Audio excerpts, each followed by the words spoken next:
19 ғасырдың аяғы мен 20 ғасырдың бас кезінде өңірімізде ғұмыр кешкен күйшілер шоғыры көбірек болғаны тарихтан белгілі. Солардың арасында өмір сүрген, ортасы мен мәңгілік жауырыны жерге тиген мекені туралы ғана тиіп қашпа айтылып жүрген естеліктерден басқа түбегейлі зерттелген заузаты жоқ күй өнерінің қас шебері Балабайсаң Дауылұлы кім еді? Осындай қалың елдің жүрегіндегі шешім жоқ сұрақ арқалаған біздің түсіру тобы да белгілі күйші жерленген Нарынқұмы беткейіндегі Жанай Шағыр мекеніне қарай сапарға шықтық. Беріш жайықтың шұбаратасынан тарайтын Дауылдың ұлы Байсанның барлық ғұмыры Толыбай құмында өткен.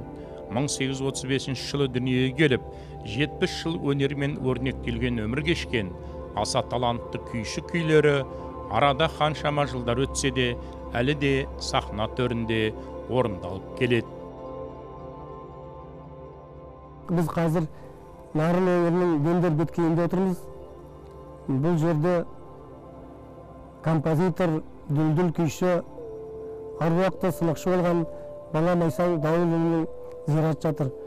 Жалпы өлке танаушылардың айтуы бойынша Балабайсаң Дауылұлы 1835 жылы Шолантау өңірінде дүниеге келген. Ал 1905 жылы осы жерде жерленген деп айтылады. Жалпы Балабайсаң тегі Шұбар жайық бүркіт аталығынан тарайды. Бүркіттен Дауыл, Дауылдан Байсан Биман тарайды. Ал Балабайсаңның нағашылары Байбақ тұрғынан, яғни Қаржау Мамырұлының 3 ұл, 2 қызы болған, Нұрбейбі, Байбейбі. Сол Дауыл Нұрбейбесін алып, одан Байсан тарайды. Ал жаңағы Қаржаудың 3 ұлының бірі атақты Науша батыр Махамбет көтерілісінің бас батырларының бірі екенін жақсы білеміз. Яғни Науша батыр мен Байсан нағашылы жеңіл болып келеді деген сөз. Жалпы Балабайсаңның негізгі аты Байсан. Ол өмірге, өнер өлкесіне ерте талпынып, ел кезіп, жер кезіп, өнерге араласқандықтан оны халық ай бала деп, бала Байсан деп, кейін бала Майсан болып аталып кеткен деседі. Енді тағы бір деректерде, мысалға Елтайдағы қарт Дінжар Мұхиден ағамыздың бір әңгімесін тыңдағанымда, ол кісі Балабайсаң Жәңгір ханның алдында күй тартқан деседі.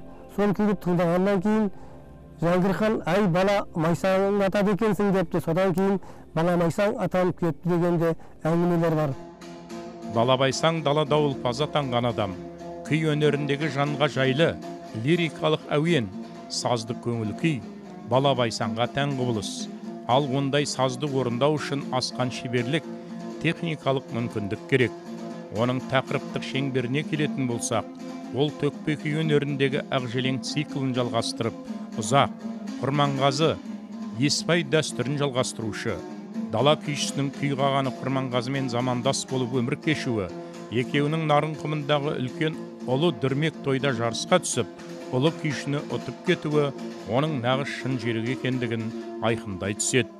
Күй өнерінен мол хабары бар той иесі Балабайсаң шертісінде сұр жорғаның сауырынан су төгілмес сұлулық бар деп жоғары бағалайды. Балабайсаң шын мәнісінде ел кезіп өнерге ерте араласқан. Осы мына Нарындағы үлкен бір тойда той өтіп, сол тойда әртүрлі сайыстар өтеді. Соған күйшілер де жиналған. Күйшілерге арнап 2 күйші үй тігілген екен. Ол күйшінің бірінде жаңағы әділ қазылар отырса, екіншісінде күйшілер отырған. Яғни күйшілерді көрсе әділетсіздік болады деп, әдейі көрмес үшін реттік санмен байқау өткізілген екен. Күйдің сол қорытындысында сол жердегі өнерге хабары бар адам болса, сол жердің төрешісі байқау қорытындысын айта келе, соңында Балабайсаң мен Құрманғазы ғана жеңіске жетіпті. Сонда төре, ай Құрманғазы, сен шаппай алатын жүйексің ғой, сенің құрметің, сенің жүлдең келіп, осы жолы мына жаңа танылып келе жатқан Балабайсаңға бәйгені берсек қайтеді деп, Балабайсаңға кілем жабылған нарды Құрманғазыға арғымақ пен өзінің сыйын табыстаған дейді. Енді тағы бір осы ел ішіндегі әңгімелерге қарағанда, осы жатыл өңірде Шыбынтай деген атақты бай болған. Бірақ байлық болғанмен оның жалғыз ұлы аттан мерт болып өмірден өтіп, бай қайғырып, жылдық асында үлкен ас беріпті. Аяқ жеткен жерге ат шалдырып, елу шақты күзей тігіп, той жасап дейді. Сонда өнер адамдары келген, онда да күйшілер сайысқа түскен, адайдың керуге, жайықтың жеруге келеді, бәріне арнайы күзей тігіп, қонақ күткен екен. Сонда Бөкейден күйші келіншек келіпті. Сол күйші келіншекпен байса баламайсаң сайысқа түсіп, көптеген сайыса келе жеңіс бермеген екен. Алайда сайыса келгенде баламайсаң домбыраны башпайымен тартып жіберген дейді. Сол мезгілде ай төмен етектігін ай деп келіншек домбырасын жерге тастап жылап жіберіпті дейді.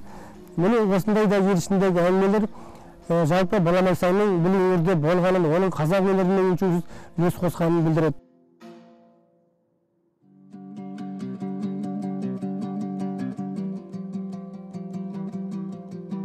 Ендігі әңгіме дала күйшісінің бізге жеткен шығармашылық мұрасында. Оның өз атымен аталатын Баламайсаң күйінің өзі үлкен дүние. Бұл күйді өткен ғасырдың 30-шы жылдары сахнаға әкелген Қали Жантілеубет. Сондай-ақ бұл күйді Дина Нұрфейсова, Оқап Қабиғожин, Әзидолла Есқалиев сынды дүлгілер орындады. Бұл күй 1972 жылы ғылым баспасынан жарық көрген музыка зерттеушісі Тымат Мерғалиевтің домбыра сазы жинағына енді. Қаршыға Ахмедияровтың нотаға түсіруімен Баламайсаң күйі соңғы жылдары дүние ғапыл деп аталып жүр. Сипай салды Ақжелең, Тойбастар Ақжелең, Келіншек, Шалқыма, Наридірген, Назым, тағы да басқалай күйлері де біздің ортамызға жеткенімен бұл туындылар сирек орындалып келеді. Күйшіні зерттеуде 2 мәрте Индер ауданына келіп, жергілікті қарттардың күйшінің естеліктерін жазып алған тарихшы ғалым Исатай Кенжалиевтің еңбегі орасан зор.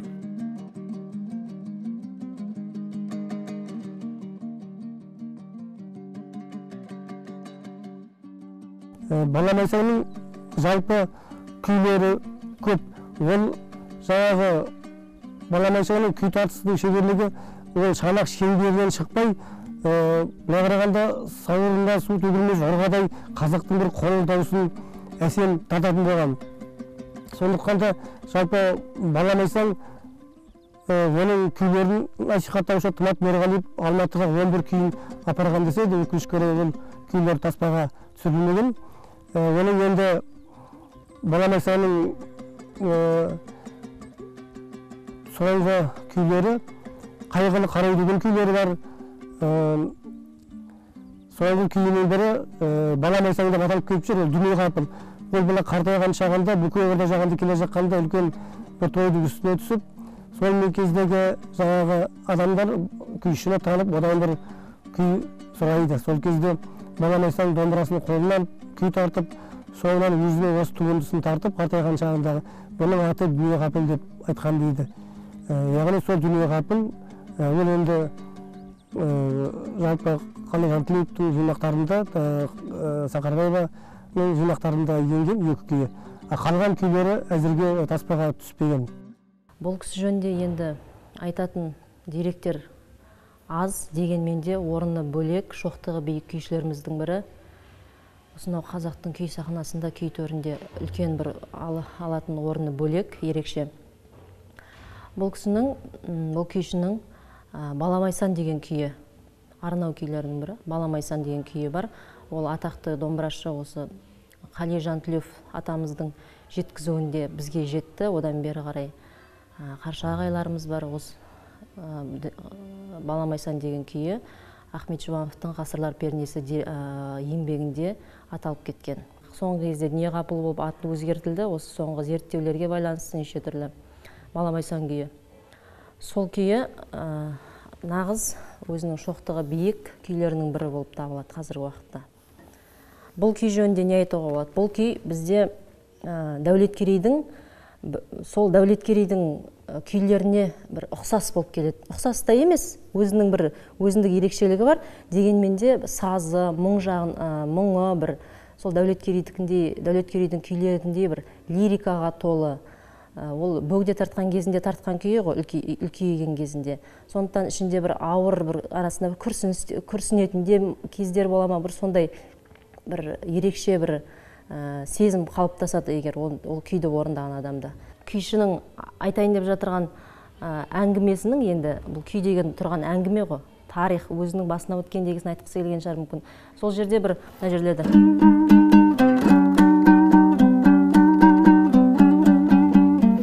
деген жерде бір өкініш бар сияқты ма, мысалы күйшінің бір ойында қалған арманы, бір мақсаттары орындалмай қалғандай ма, бір сондай бір сезім болады мына орындаушы орындап отқан кезде. Енді мен өзімде сондай болады. Сондай бір ерекшелікте.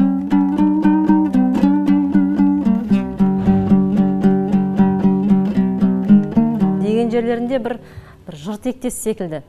Жыр толғап жатқан сияқты, ар жағынан бір жыр келіп жатқандай, бір сондай таусылмайтын дүние ар жағынан келіп жатқан сияқты болып, қай күйдің болмасын саға буында бір шарықтау шегі, шығарманың шарықтау шегі деп аталады. Бұл жерде күйші бар айтқысы келген дүниесін осы жерде барынша жеткізгісі келетіндей.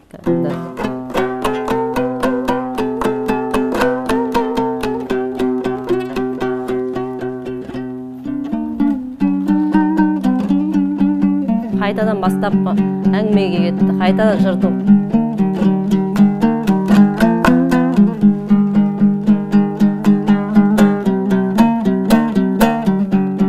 Деген сияқты төгіп жіберіп ойналады да бұл шығармада.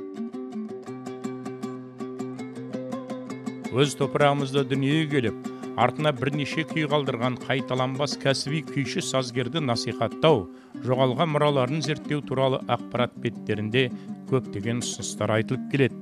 Құм алқабында 2003 жылы қойылған шағын ғана темір шарбақты жамылған күйші зираты мәдени ескерткіштерді қорғау есебіне де алынбағаны әбден өкінішті.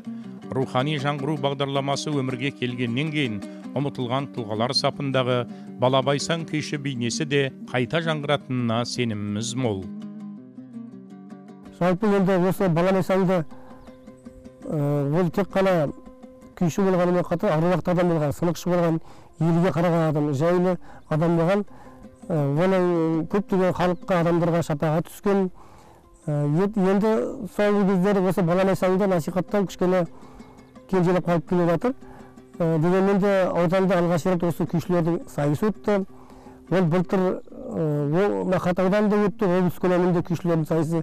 Дегенмен де қазір халықтың арасында Балабайсанның тек бір-екі күйі ғана орындалып жүр, ол да ұмытылып бара жатыр. Өкінішісі, осы енді Балабайсанның күйлерін қайткенде де жарыққа шығарып, оны халыққа насихаттап, оны халық композиторы, дала композиторы шын мәнісінде қазақ өнеріне өлшеусіз үлес қосқан атақты күй кейіпкері ретінде ол халық жадында мәңгі сақтала береді. Осы далада өмір кешкен, осы даланың халқын өнермен сусындатып, қазақтың қасиетті домбырасын кейінгіге аманаттаған дүлдүл күйші аталарымыздың бірі. Балабайсанның басқа да күйлері бар, жаңа жоғарыда айтып кеткенімдей 15 шақты, 15 одан да көп болып тағалы мүмкін. Бұлардың барлығы қазір уақытта сахна төрінде осы орындалып жүргені дүние қапыл, назым деген күйлер орындалады. Дегенмен де әлі алда кенже қалып жатырған, зерттелу кенже қалып жатырған күйлер баршылық. Бұлардың барлығын ойнату, бізге балаларға, алдымызға келген оқушыларға үйрету, өзіміз сахнада орындау, бұдан да биік жерлерге, сахналарға орындау, осы Балабайсанның күйлерін насихаттау біздің алдағы уақытта жұмысымыз, міндетіміз, мақсатымыз.